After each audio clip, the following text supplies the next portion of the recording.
members. I want to thank you again, and I really appreciate you being a member of Cut Above Tarot, ACAT. I'm back again to do a part 2 to Caduces. All right, now we're going to do, I'm going to give you the ritual for gaining wisdom using the Caduces. Remember, Caduces is the symbol of the two snakes entwining around a rod. Okay, so I'll read this again to you so you'll know. So listen to this. To the people of Summer over 4,000 years ago, the caduceus was the emblem of life. The symbol is said to have the power over wealth, prosperity, happiness, and dreams, allowing the person who carries the rod of the double serpent to touch the magic of heavens. In Egypt, the caduceus was carried by the Egyptian goddess queen Isis and Anubis. And in pre-Hellenic Greece, the caduceus was displayed on healing temples and represented the strength and wisdom of Greek god Hermes. In its earliest form, the caduceus appeared as a forked rod, the prongs knotted across to form a loop. In the craft, the stang or forked rod is associated with the early ancient caduceus and was used to not only represent the dual forms of deity, male and female, but also the ability of the humans to reach the gods and for divinity to reach the human by traveling up and down the world axle or axis mundi. Both the stang and the caduceus were often adorned with fluttering ribbons. Later, the rod was entwined with two serpents overhead, turned toward each other as a symbol of settled quarrels, commerce, trade, transportation, communication, and enterprise. In alchemy, the caduceus is still considered a symbol for the planet Mercury and the element Mercury, and meant that which poisons can also heal. Again, speaking of the duality of energy and the need for balance. In the craft, the caduceus stands for the adage, a witch who cannot hex cannot heal, meaning that we cannot walk in balance at all times. And it is how the energy is used, not the energy itself, that is important.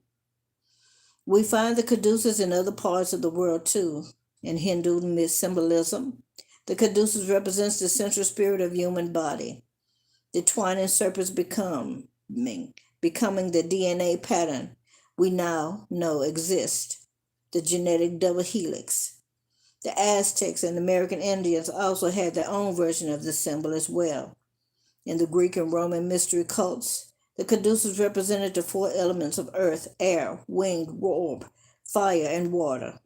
The serpents with their undulating motions suggesting waves and their darting tongues suggesting flames. By this time, some of you are realizing that the serpent in many ancient cultures wasn't a bad guy at all.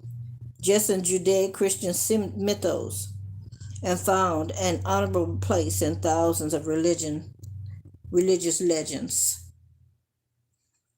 So, let me now read to you the caduceus spell for gaining wisdom. Hey guys, and don't forget to hit that like, share, subscribe, and comment button. Make sure that notification button is highlighted so you know the next time we put out new contents or go live. Sometimes we just can't seem to find an answer to a particular problem, right? Using the caduceus to gain wisdom brings opportunities to give us a view of a bigger picture, showing us something that we may have overlooked. This spell is normally performed on a Wednesday, the day of Mercury.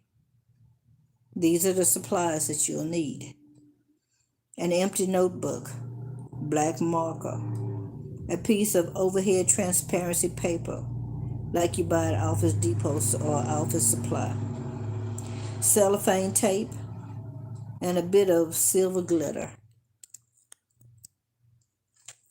Instructions. On the second page of the notebook, write down your problem or what type of wisdom you are trying to reach. The word wisdom is okay too. If you can't seem to put your desire into words, sprinkle the word with silver glitter. Draw the Caduces symbol on the overhead transparency sheet. Don't worry if you aren't a good artist. Spirit doesn't mind at all. Draw a square around the Caduces. Draw a circle around the square. In this picture, the circle represents the spiritual plane and the square represents the material one.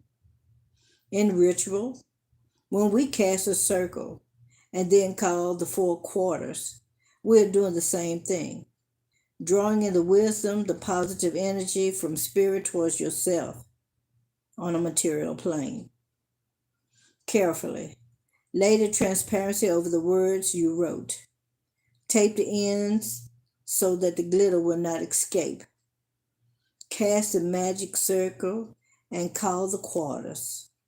Carry the notebook to the center of the circle and ask for the divine blessing of spirit. Then, walk to each quarter, asking for wisdom from the 4 elements.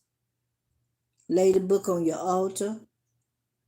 Hold your hands over the drawing and say, North and South, East and West, wisdom comes at my bequest. North and South, East and West, wisdom comes at my bequest. North and South, East and West, wisdom comes at my bequest. North and South, East and West, wisdom comes at my bequest. North and South, East and West, wisdom comes at my bequest. North and South, East and West, wisdom comes at my bequest. North and South, East and West, wisdom comes at my bequest. Repeat this chant 7 times. Your hands might tingle or grow warm over the drawing. It's okay. When you are finished, blow on the drawing 3 times, close the book, and draw an equal arm across in the air over the notebook. Thank the deity and the elemental energies. Dismiss the quarters and take up the circle. Place the notebook someplace where it will not be disturbed. The answer you need will appear shortly, but to be sure to look for it. Sometimes very ordinary occurrences are very magically driven. The nice thing about your wisdom book is that you can use it again and again. Just use a new page for each concern. And when the book is full and you have received answers to all your questions, burn it in the backyard or some other safe place and thank deity for the assistance given. I hope something that I read is beneficial to you.